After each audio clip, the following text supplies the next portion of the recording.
Hi, I'm Denise Jolzak, co-chair of the Alliance of International Aromatherapists Research Academy, made possible by a generous grant from the Gatfase Foundation.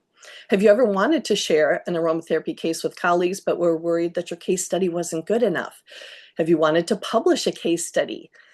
Join Carol Scheidel to hear about the importance of documenting and sharing your client's response to aromatherapy. Carol Scheidel is a nurse, certified clinical aromatherapy practitioner, and is owner and CEO of R.J. Buckle Associates, a clinical aromatherapy education, technique, and consulting organization. Carol's experience includes hospital-based aromatherapist, staff nurse, educator, nursing manager, critical care, emergency, skilled nursing, rehabilitation, and nurse esthetist. Carol has been an active member of the Alliance of International Aromatherapists since 2011 and served on the board of directors. This presentation of the Alliance of International Aromatherapists Research Academy is how to write a case study, add to the community body of knowledge. We have a very exciting topic. We're going to talk about the importance of clinical case studies and how the case studies that you have, if you'll write them up, you can make a big difference in the world of aromatherapy. So tonight, as we go through the slides, the slide deck is available to you on the AIA website, and also the the Alliance of International Aromatherapists clinical guidelines to help you do your own case studies. Some of the information that we'll go through tonight is very, very detailed, and you might think, oh my gosh, I'm not going to write a case study if there's all of that involved. There's nothing that says you have to put absolutely everything in. You need to do what works for you. I'm going to give you lots of information, but again, it's all written down. Some of the slides, forgive me ahead of time because some of the slides have a lot of words on them, but all of those words are available to you when you pull those documents from the learning management or the AIA classroom. So let me see if I can get this started. I need to move you all in hopes of making sure that I don't, that I can still see you. We'll see how that goes. Just a second as I move you over here. I'm working with 3 screens, which I dearly love, and it really helps me be able to see everything. So, oh, yippee, I can still see you all. I'm very excited. Now let's see what happens when I share my screen.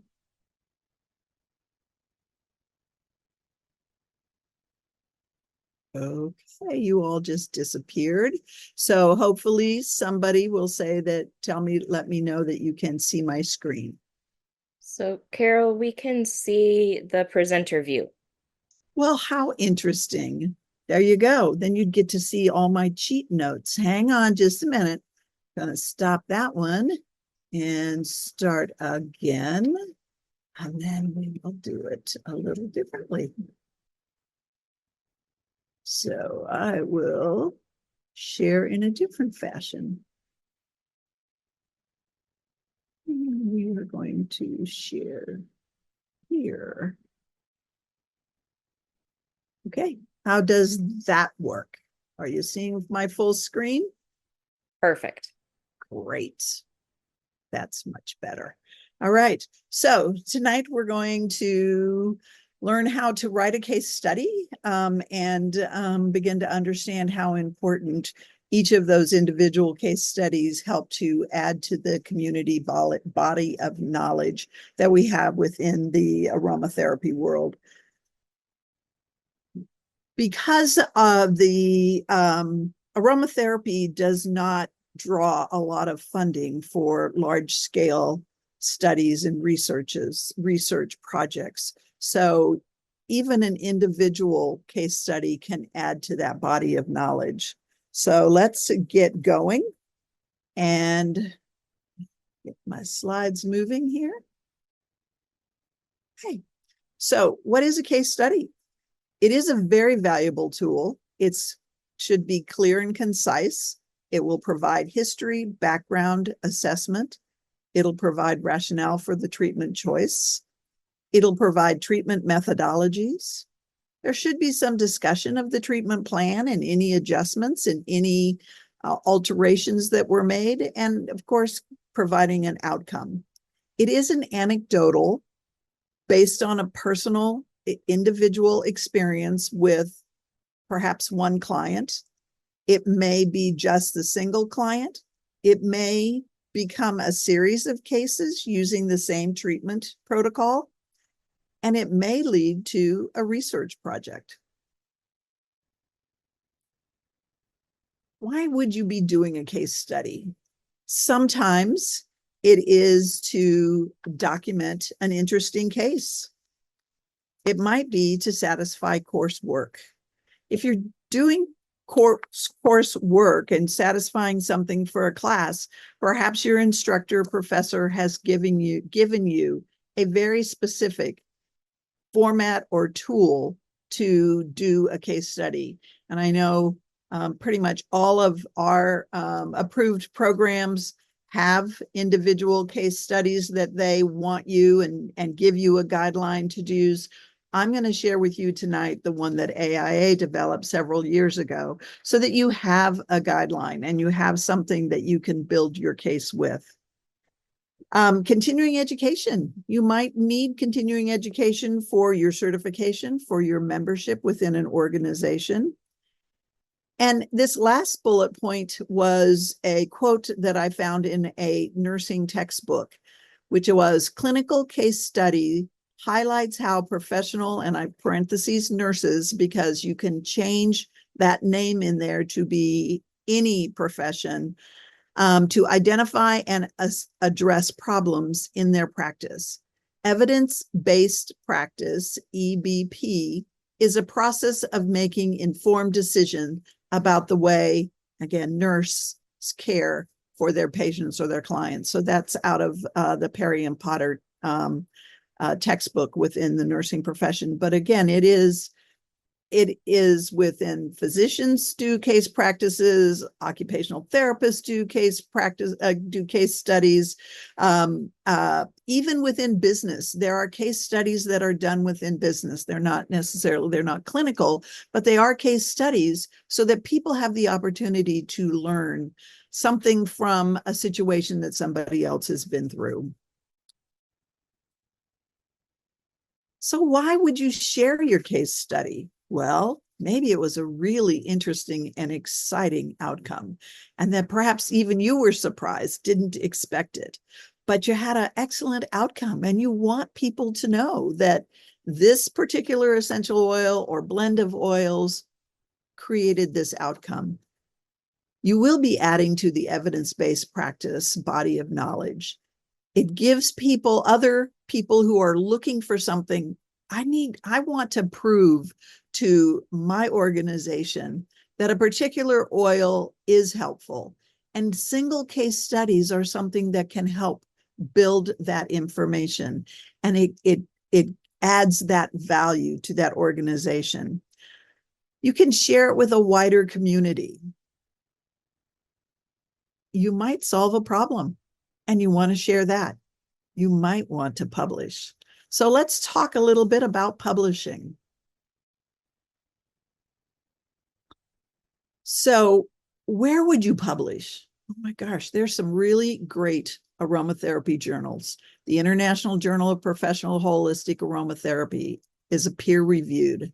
Aromatherapy Today is peer-reviewed. Aromatica magazine is out of Hungary. That's a Gergely Holidays. And I meant to mention that Debbie Atterby is the editor for Aromatherapy Today, and Laura Cantelli is the editor for the IJPHA. Also within the organizations, there are journals. Of course, we have a journal in the Alliance of International Aromatherapy Therapists, International Federation of Professional Aromatherapists out of England. NAHA has a journal. There are other also professional healthcare journals that look for and are willing to accept case studies. So as you make a choice and you decide that you want to publish, The very first step that you need to take is you need to go to those journals' websites and explore, what do they want? What are their guidelines? Some of the journals require that you publish with them first before you publish with another journal. So they'll say, yes, we'll take your article, but you have to publish with us. And then they give you permission to publish it perhaps in a non-peer-reviewed journal. If you're a healthcare professional, you're probably looking for doing your publications in a peer-reviewed journal. That weighs heavier within the academic side. But getting that information out is really important, but you've got to know what their guidelines are. So as we move forward, we're going to look at AIA's guidelines. This is, if you go to the AIA homepage, alliance-aromatherapists.org, and you click on the third button, it says journal, and so you can click on there and you'll see the journal guidelines. So if you click on there, these are the things you're going to see, and we're going to go into more detail. I'm just going to read through them quickly.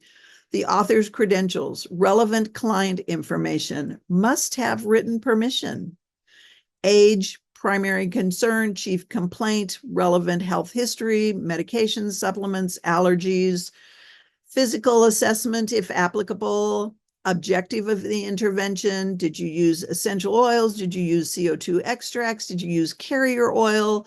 Also frequently referred to now as botanical oils, herbs. Did you use hydrosols/hydrolats?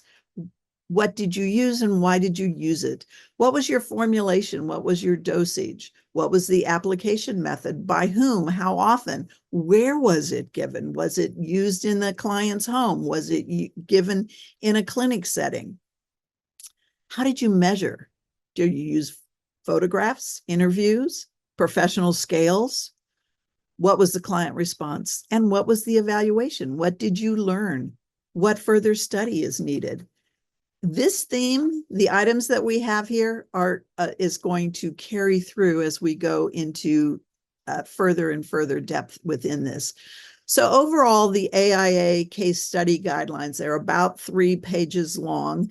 And again, that is available to you to print. And at the end of this, we'll also talk about how to find it on the AIA website. So the study guidelines, we're going to go through all of the details with each of these categories. So I won't read this to you. So the title of a case study. Did you ever think about writing a title? So what is it that's going to draw somebody in to read about your study? It may be it may be just a simple statement of the results. You may be very clever and come up with something that is inviting but doesn't tell what's going to happen, so that the reader gets in and looks more at your case study. Your credentials are important. Your name, what are your credential addresses? Most often these days, the address is they want your email so they can communicate with you. And then giving credit to any affiliations that you have. In your introduction, what compelled you to share this case study? And what needs are you addressing? Providing some information. Now, the next few slides are very word dense, so be patient, and I hope you can see it.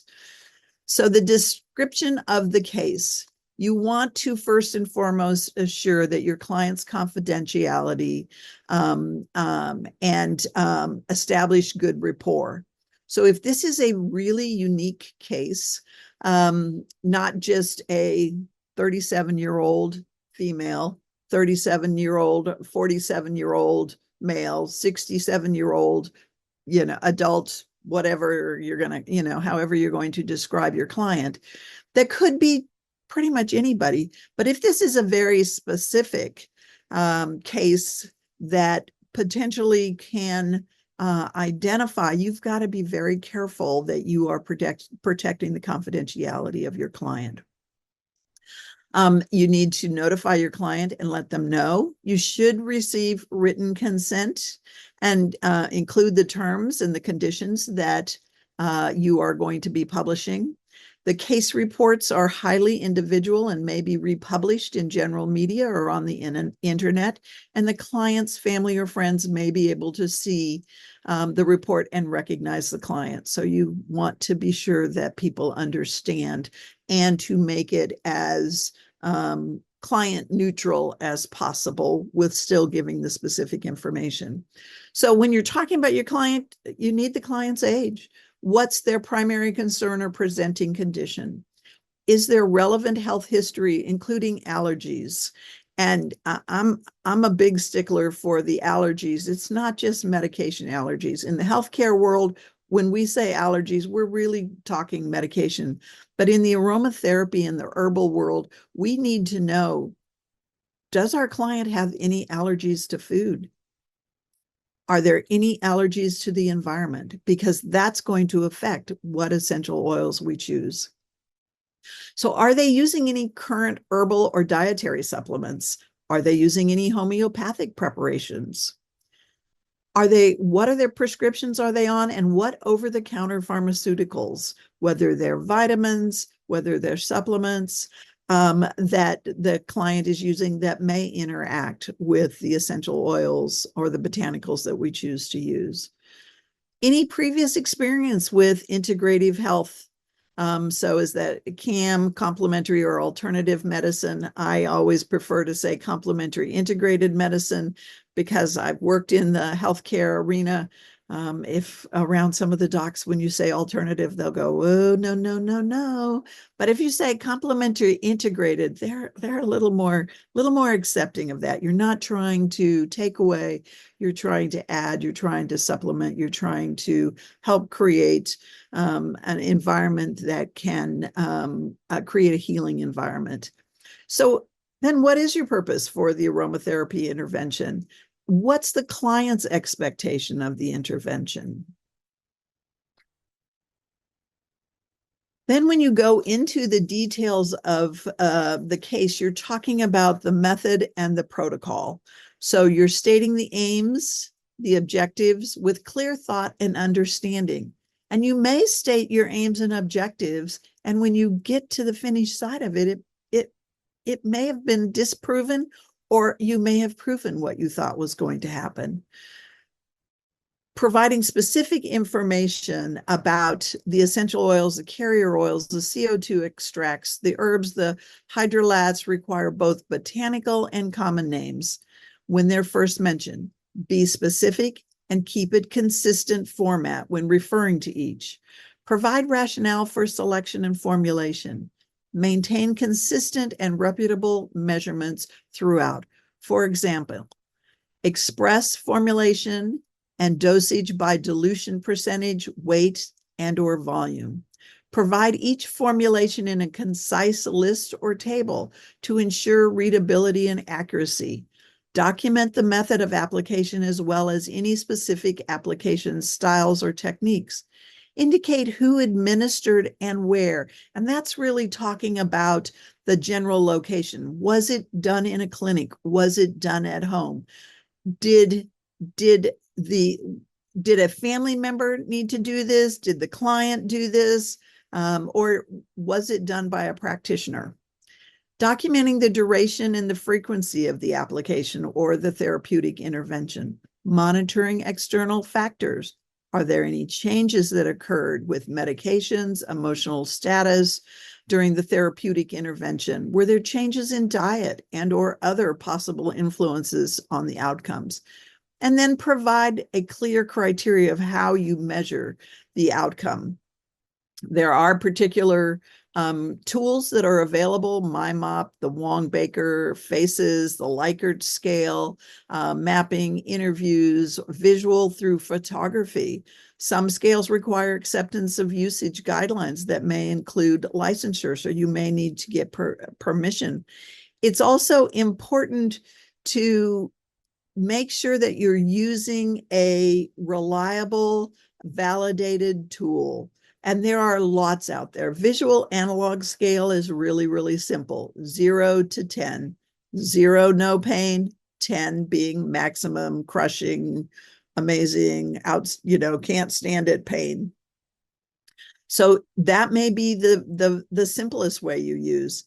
The other thing to use, particularly when you're working with the method and the protocol, is the R.J. treats form. Excuse me. This form is there, and there at the end of the slides, there is a link to the R.J. website. But it can also help you focus on what details you need to be sure you are covering.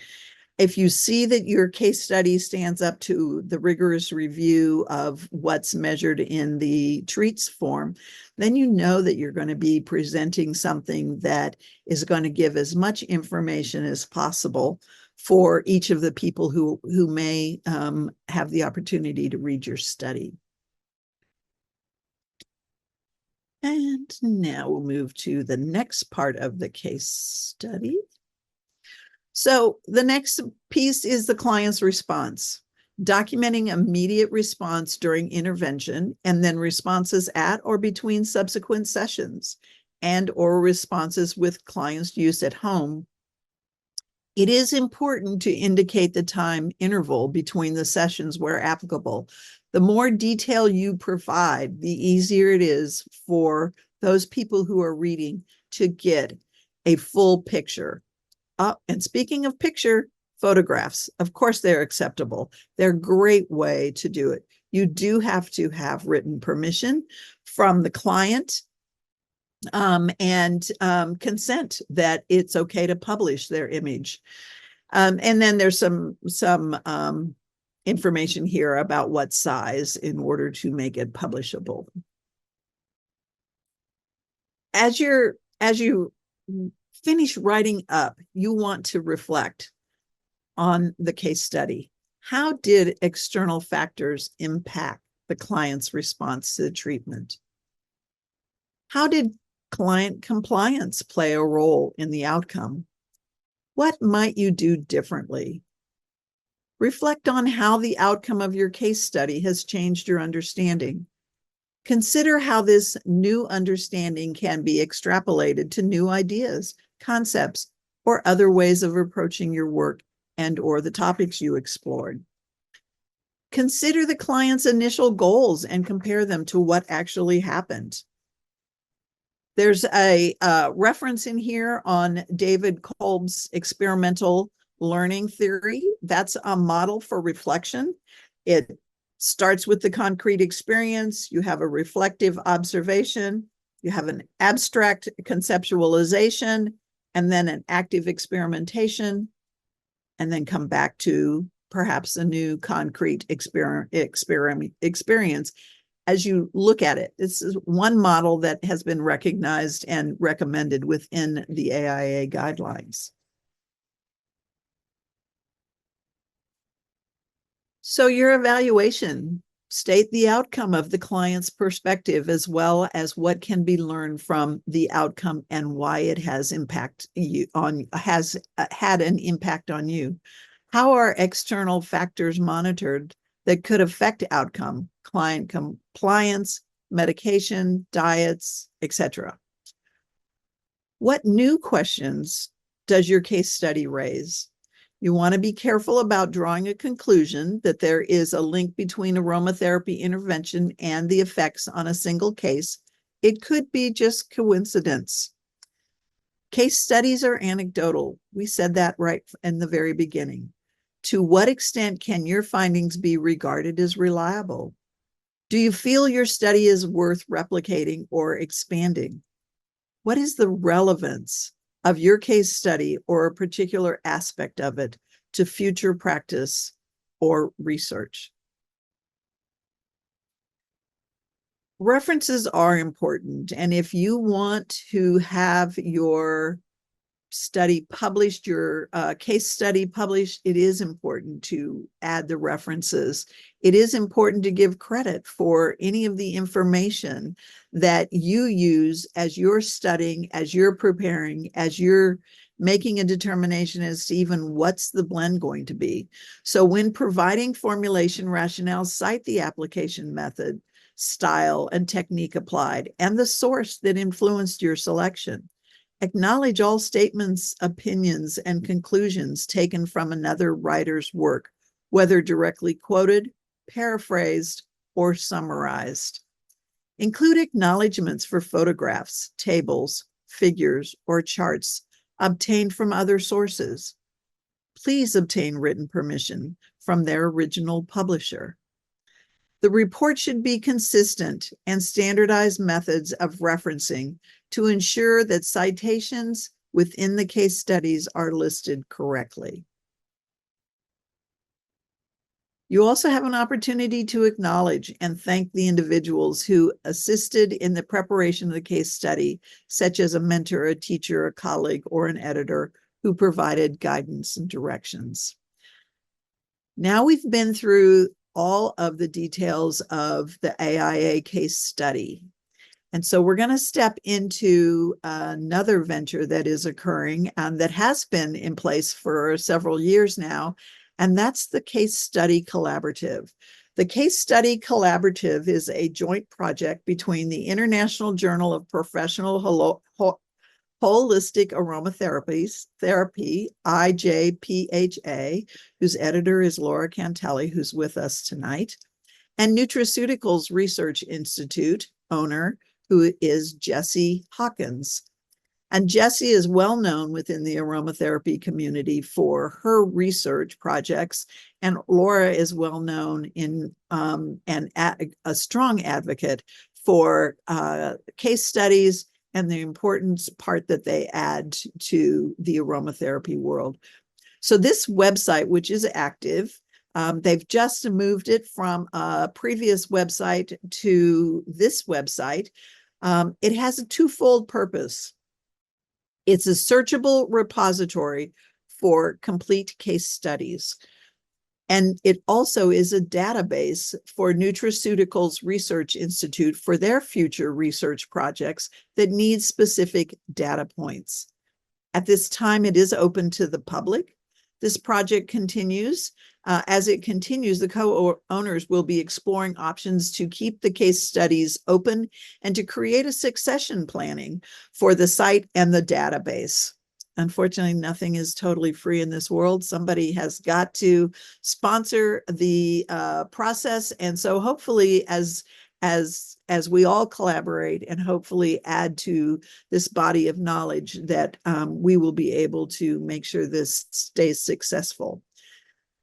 So as you enter into this, let me jump to the next slide for a little more details.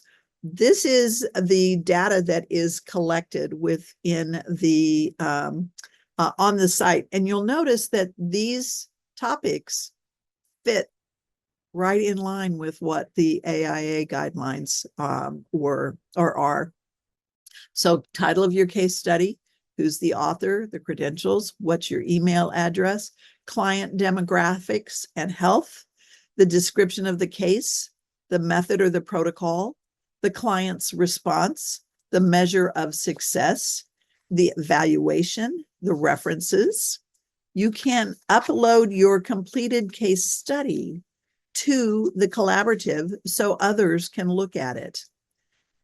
In this, it's important for you to recognize what items are going to be asked for when you go in, because when you log into that website or enter into that website, there are different sections that you fill in. You can, if you've written up these key components ahead of time, you can copy and paste them directly into the site. So it won't take very long in the site, and you're not creating and you're not editing and making sure that your grammar, your spelling, and all of those things are correct.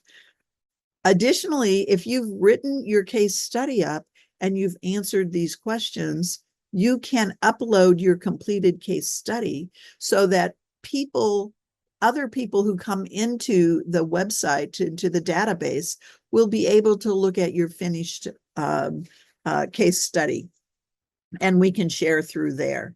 So this will be a great tool for us as we move forward. Again, it's been up for a few years, and we're certainly hoping that with the collaboration of many aromatherapists that we can bring more information into this. So then we're gonna stop for a second with this and move into how do you find the aromatherapy guidelines on the AIA website. It is currently in the members only section. So on the website, the homepage, and here is also right here is where you would click here to get the information about the writing guidelines for and information if you want to submit your case study to AIA. So as you log in here, put your email, your password, click log in. Then it takes you into your ID will come up, and back where these three ellipses are, these three dots, the second item is member access.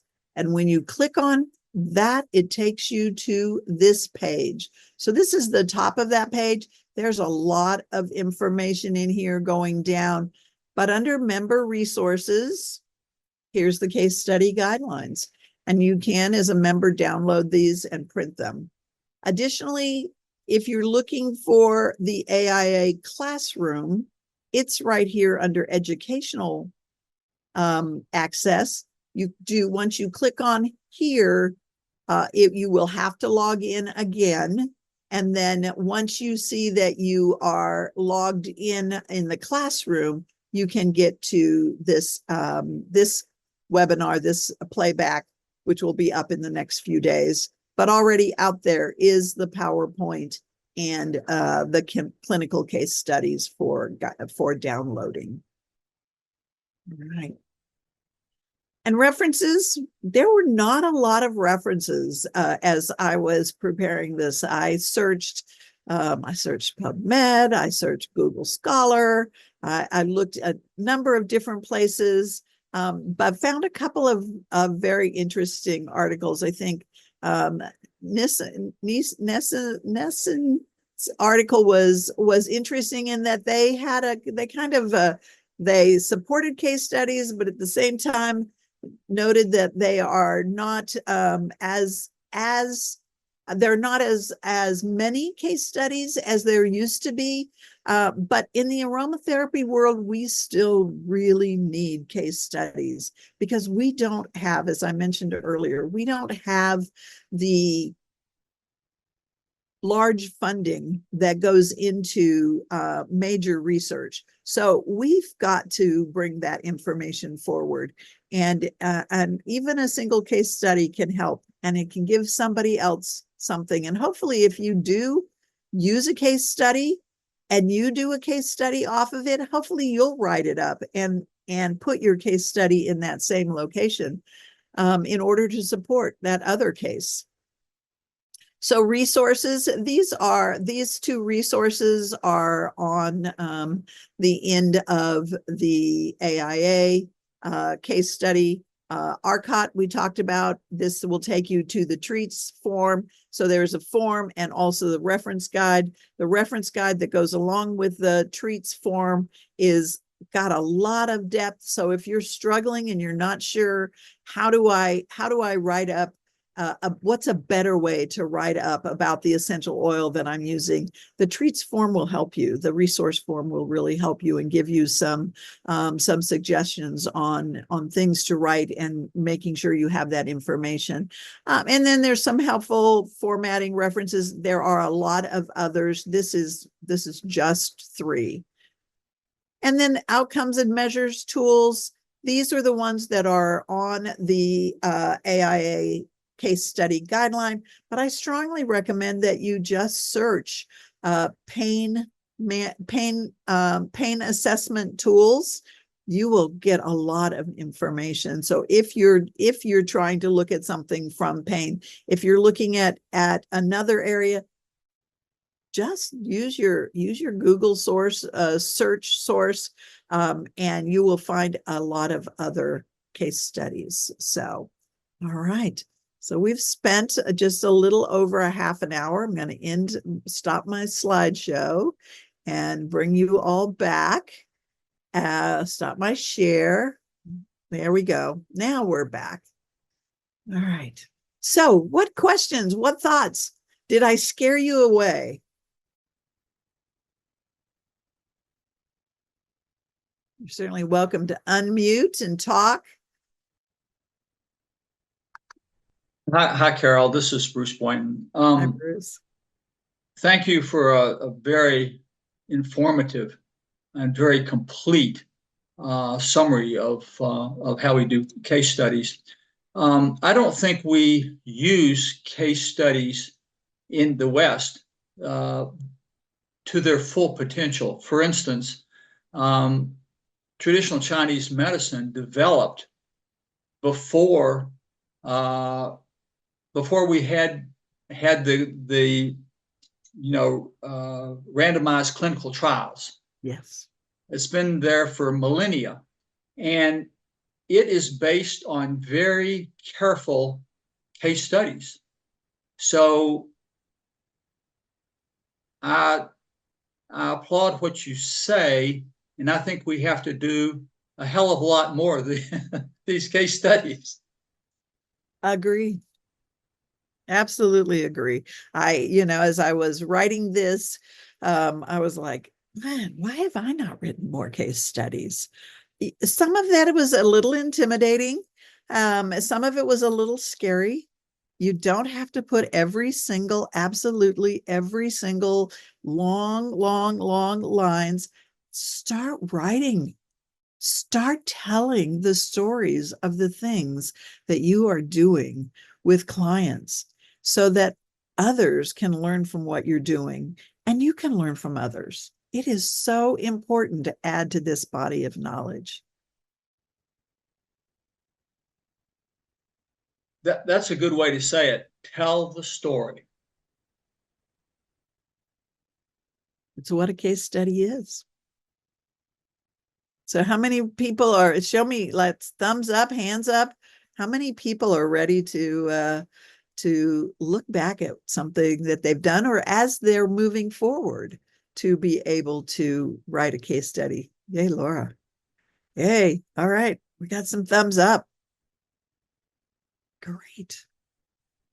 Is anybody willing to share how you've used case studies?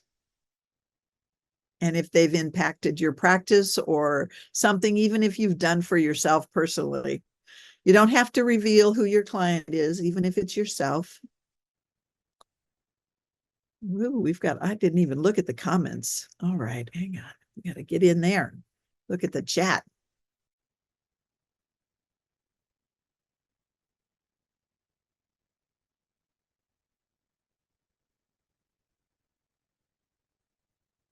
Let's see. Denise did put in the link directly to our cut and the treats checklist, so that was helpful. And she put in the collaborative directly in there. Database will be free. Laura says the database will be free as we populate the new site. Yay! Jump in there.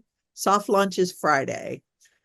Jacqueline said at some point we will do a demo for members. Oh, well. Okay, it would be nice to have some dedicated time to review the site and the cases on the site. Absolutely. Okay, good. PHQ-9 for depression, GAD-7 for ESS for sleep. Okay, Jacqueline, you got a PHQ-9, help me out. A second, Melissa. We'll see if I can So get those that. are standardized tools. Okay. The Thanks. PHQ-9 is a standardized tool. The GAD-7 is a standardized tool. The ESS is a standardized tool. Every health condition has Yes. fibromyalgia has standardized tools. I just was putting that out there. Yes. Thank you. You bet. Yeah. You just have to get it into the right context. Absolutely. Melissa, you have a question, comment? Laura was first. Oh, sorry, Laura. No, that's okay. I was just, you were asking how we use case studies, and I was just gonna share that I've got studies going back 20 years.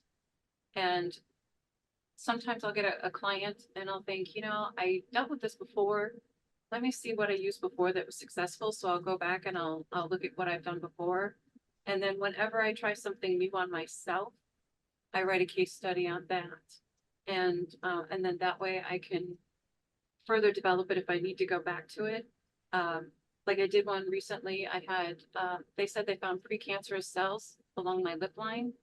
And I thought, well, I don't want to have that. So I did a lot of research on essential oils and cancer to stop the proliferation and put together an ointment. And I used that. And then I went back a couple months later and saw another doctor to have him give me a second opinion. He said he didn't find anything. So something like that could be useful for other people down the road. But, I wrote it up for myself so that I can continue to reflect on it and work on it. And should it come up again, then I've got a protocol that I've already put together that I can try and hopefully turn it into a case series. And just out of interest, do you file these digitally and file them by the essential oils, file them by the types of case, or do you just have a great big huge file?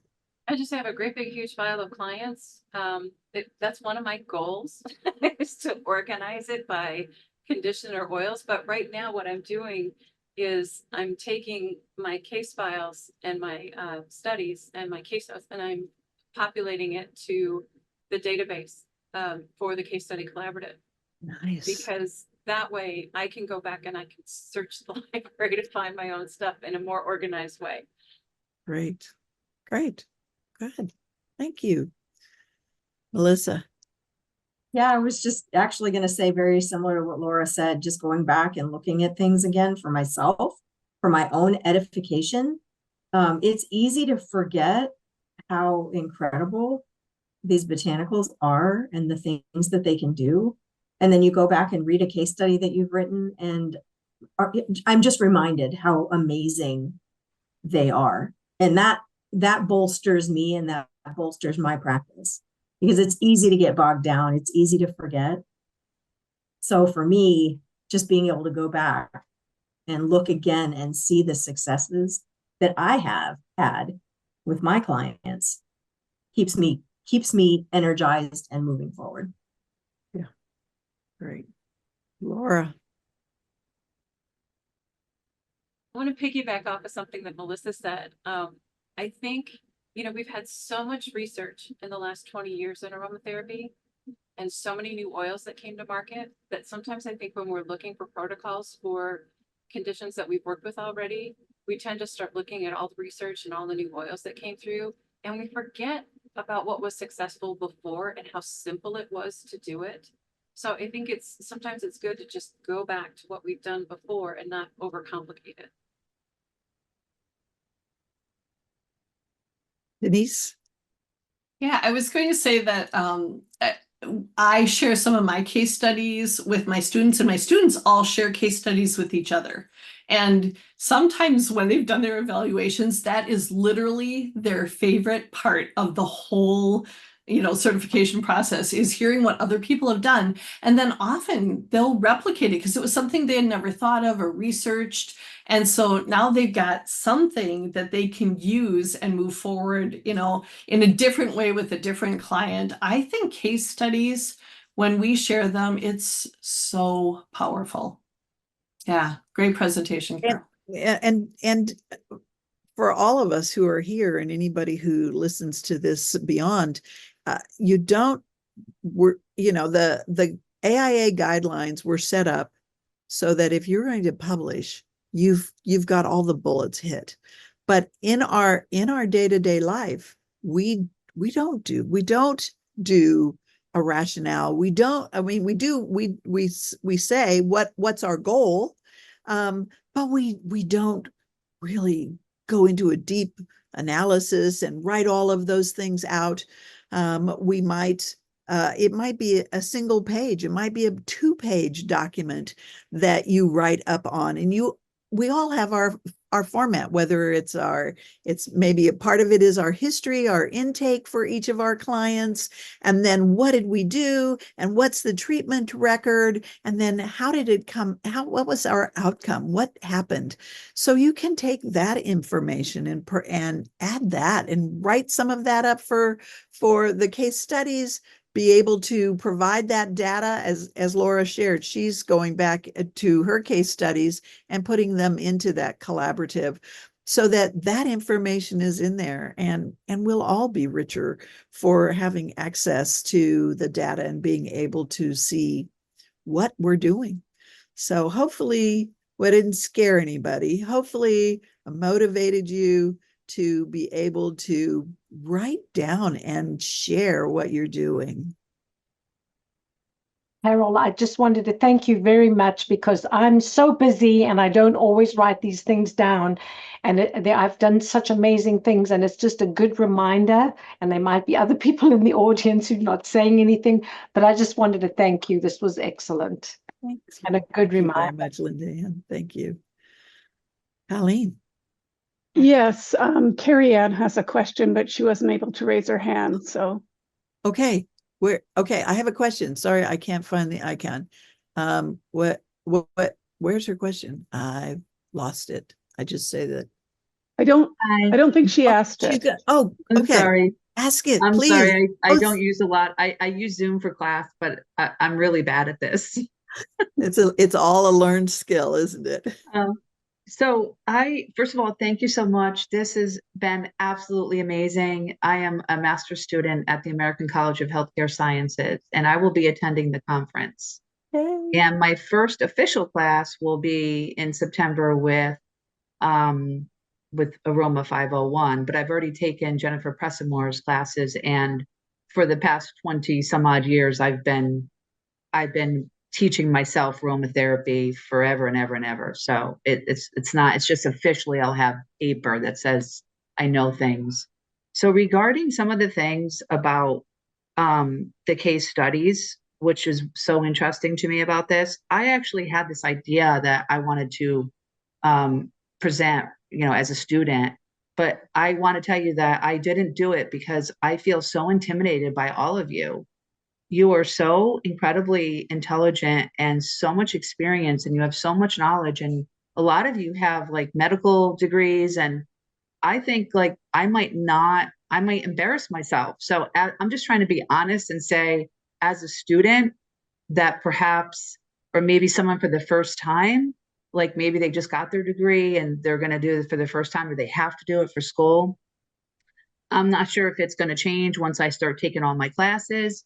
But I think that it does feel a little intimidating. And I wonder if there's something to do, if it was possible to reach, because, ACHS is now giving students student membership but I was already joined before this.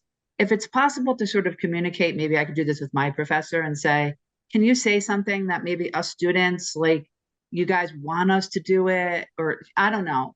I don't know. Maybe I'm talking too much, but that's kind of what I really wanted to say. But thank you very much. Right. Now, Carrie Ann, we do want, and you're going to be doing even more case studies. And those can be added to the collaborative. They can be added to the collection.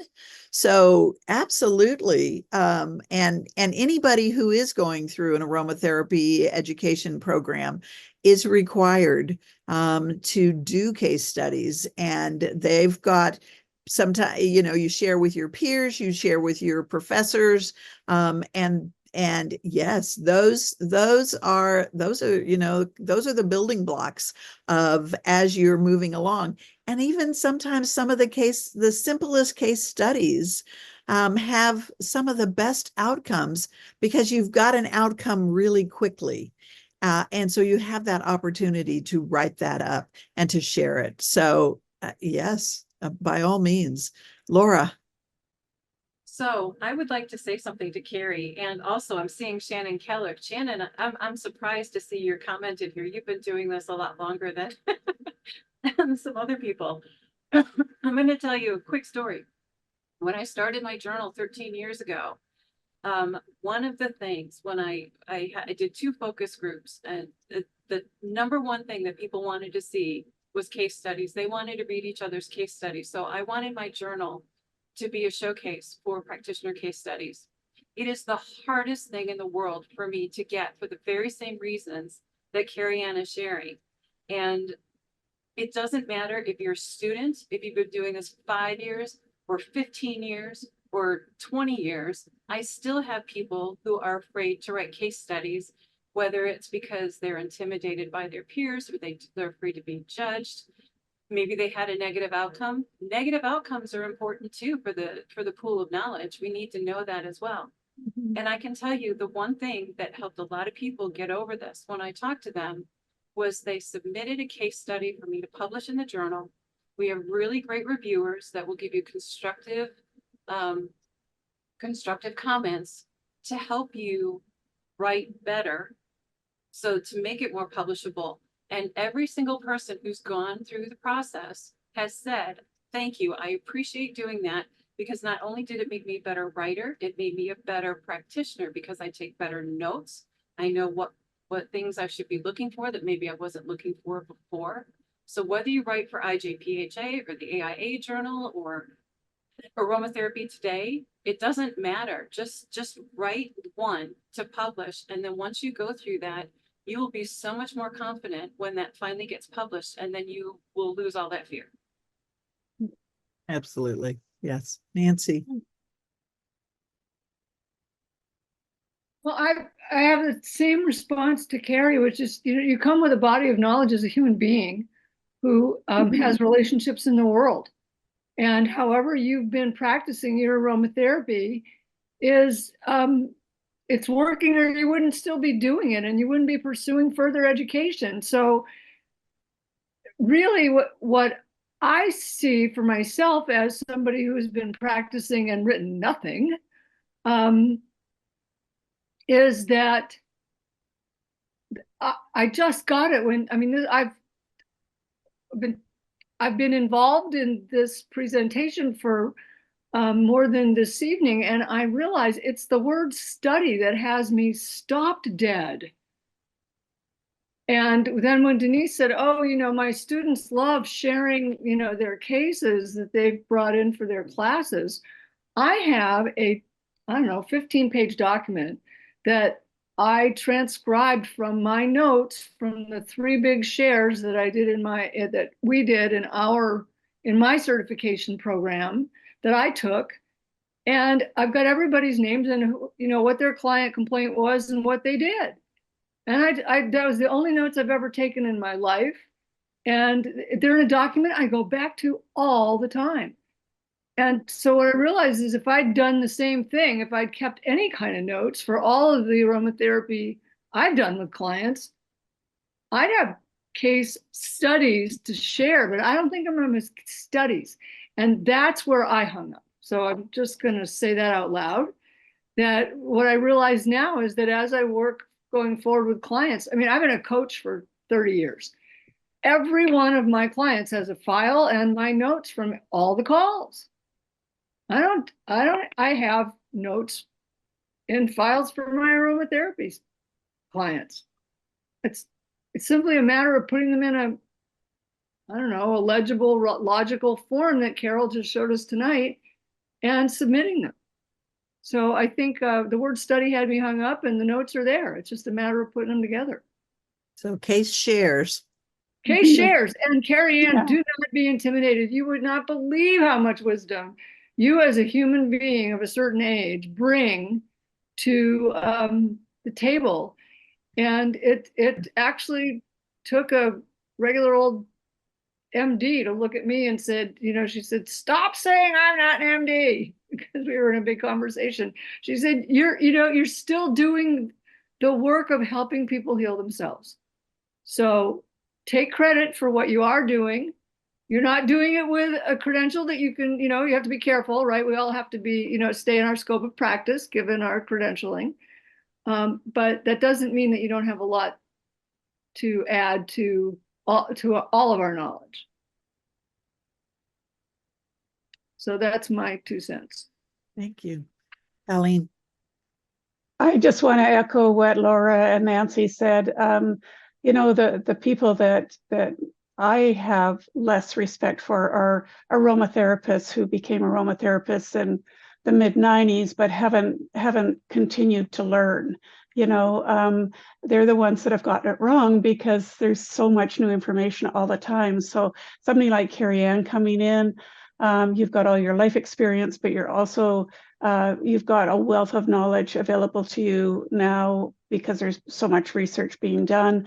And, you know, we just know so much more than we used to know. So everybody has something to bring to the table, I believe. And I also think once you start, I know I have a school and we have case study mentors, and those case study mentors gently help the students when they're first starting their case study, and they submit their very first case study, not for marks, but for feedback. And then they have the opportunity to, you know, change it and fix. There's some things you can't fix. The case study has been done, but the way you write it up can be changed. And those are the people that really blossom, the ones that really spend time with their case study mentor, really blossom. So I have no doubt that you'll be right up there probably talking at a conference in a year or two. Yay. Laura. Just wanted to share that, you know, when we started the Case Study Collaborative a couple of years ago, we kind of knew that some people would be afraid to do this, or because they were worried about their writing skills, or that maybe they didn't have a fully fleshed out case study. So we've made it simple for you. The survey, there's basically a survey once you register into the site, you'll be presented with a survey, and you can click a button to download all the questions that are on the survey. But if you notice the survey questions and the order that they're in, they fall in the same order as what's in the case study guidelines for AIA and for IJPHA and some other organizations. So you can take the case notes you have and you can enter them in that survey. But what you don't realize that you're doing is that you're writing a case study, because by the time we get it at our end, it spits it out in paragraph format for us to polish and then add to the library. So you're just putting in your case notes, if that's easier to wrap your head around. And what comes out is a finished case study. And if we have further questions, we've got your email address so we can call you or email you and, you know, flesh out maybe some other points. So if that's a way to help you get into the habit of organizing it properly, then go ahead and put the data into the Case Study Collaborative survey. And then, you know, we'll be able to populate your case study in the searchable library down the road. Thank you. Mariella. Hi, thank you for this wonderful presentation. Actually, Laura kind of answered one of my question. So I was just thinking, trying to think of a way to make writing a case study habitual. And, you know, so Carol, you mentioned having it part of an intake. So case study questions as part of an intake might be very helpful. So I guess my question was kind of open to Laura, Denise, and Melissa, who, you know, and you, Carol, of course, who seem to just have that habit of, or collected all these case studies, you know, for a while. Like, what would be some ways to make it a habit? And I know, Laura, you just mentioned, you know, putting it in a collaborative space so that it populates it. So that's great. But any other ideas? Do you have an intake form from your school? Yes. Okay, so start there. Start with your intake form from your school. And I'm sure that almost all of us have within our own, we've tweaked, we've done some things as we've used that, but make sure that form that you've added to it so that it has the other pieces, if it's not already in there, that it has the general intake stuff. Somebody told me their intake form was 12 pages long. from just the history, just the intake. And I'm like thinking, holy smolies, that is really long. That is, probably more information than my brain wants to process. But my form is like a page and a half, and it's digital. So it expands, it shrinks depending upon what's going on with the client. And I would imagine that most of us, if you've built something or you've gotten something and you've tweaked it to be your own, but now that you have the different components that help with a case share, then adding some of those to your form, so that as you're going through a case with a client, your case may be short, your case may go over 2 or 3 or 4 or 5 months. So it's going to vary from case to case. Does that help? That's a great idea. Yes, thank you so much. Yeah. And I think if anybody needs a case study form, I'm certainly willing to share the one I use. And I can imagine, Laura probably has one. Nancy, yes, Nancy, sorry. I was just going to say, I don't know if it's up on the up in our LMS, but I did a short presentation at some point for AIA, I think. For AIA that was about my the spreadsheet that I use to track my blend making. And I think that's the other piece of, like, if you're gonna write down a blend, I mean, you're making a blend for a reason. The reasons are either coming out of the intake or in the case study, form, like, the rationale, what are they presenting with? But I think if you're record keeping anyway of what a blend that you're making and how you're making it and how often you're asking your client to use it, all of that is in my little Excel spreadsheet. And I know that there are formal websites out there like Melanie Kovacs and there used to be Labaroma, but it's just not that hard to keep it all digitally so that you can easily go back and say, oh, well, for that person with a similar kind of pain, I used these oils in this percent, in these ratios, and then diluted by this percentage. And it's all there. I mean, it's all between your intake form and whatever record keeping you're doing for your blend notes, it's there. So I just want to remind people that that's my habit. That's the habit that I've kept hard and true to, is writing down every blend I make and logging it. We'll have to look back in the classroom to see if it's I would look, there. but anyone can contact me and if they want to talk about that Excel spreadsheet. But I just want to say that maybe that's part of it. Is Marielle was asking the question about what's the habit? Well, the habit is you're writing down. I can't believe that we're not all writing down our blends anyway. So if you're writing down your blends and you've got somebody's complaint and name and and their age and whatever, you're 3/4 of the way there. Right. So I'm not sure if we have Hector or we have Karen, but you're up next. Either can you see me? Yes. I always have technical issues. So, and I think someone already answered it in the chat, but I really am focusing on energetics and emotional stuff. And so I don't know if I think the answer is, you guys can take any of those, but are you working with that with essential oils? Yes. Yes, absolutely. Absolutely. Yeah. Yeah, it's not all about a physical aspect. I mean, because we are energetic. We are we're all made up of different things. So and you may have a case study.